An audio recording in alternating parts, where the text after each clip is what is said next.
YouTube channel ഉടമ ഷാജൻ സ്കറിയയ്ക്കെതിരായുള്ള രാജ്യദ്രോഹ കുറ്റം കോടതിയുടെ മേൽനോട്ടത്തിൽ അന്വേഷിക്കും. എറണാകുളം ജുഡീഷ്യൽ മജിസ്ട്രേറ്റ് കോടതിയുടെ മേൽനോട്ടത്തിൽ പാലാരിവട്ടം പോലീസാണ് കേസ് അന്വേഷിക്കുക. പോലീസിന്റെ ഔദ്യോഗിക വയർലെസ് സന്ദേശം ചോർത്തിയ കേസിലാണ് കോടതിയുടെ ഇടപെടൽ.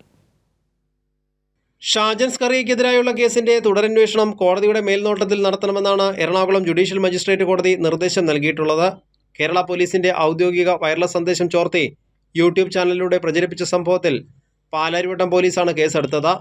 രാജ്യദ്രോഹ കുറ്റം ഉൾപ്പെടെ ചുമത്തി 2023 കേസിൽ ഗൂഗിളാണ് ഒന്നാം പ്രതി. ഗൂഗിൾ ഇന്ത്യയുടെ പ്രതിനിധികൾ 2 മുതൽ 7 വരെ പ്രതികളും ഷാജൻ സ്കറിയയും സഹപ്രവർത്തകരും 9 മുതൽ 11 വരെ പ്രതികളുമാണ്. സൈബർ തീവ്രവാദം ഉൾപ്പെടെയുള്ള വകുപ്പുകളും ചുമത്തിയിട്ടുണ്ട്.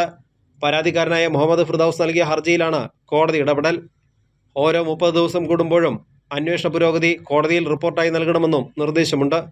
ഗൗരവമുള്ള കേസിൽ അന്വേഷണവും കുറ്റപത്രം സമർപ്പിക്കലും നീണ്ടുപോകരുത് എന്നതുകൂടി കണക്കിലെടുത്താണ് കോടതി ഇടപെട്ടത്.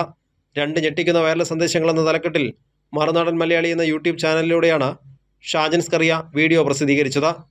ഔദ്യോഗിക രഹസ്യ നിയമം, IT നിയമം, ടെലഗ്രാഫ് നിയമം എന്നീ നിയമങ്ങളിലെ അനുബന്ധ വകുപ്പുകളും ചുമത്തിയാണ് കേസ് രജിസ്റ്റർ ചെയ്തിട്ടുള്ളത്. കൈരളി ന്യൂസ്, കൊച്ചി.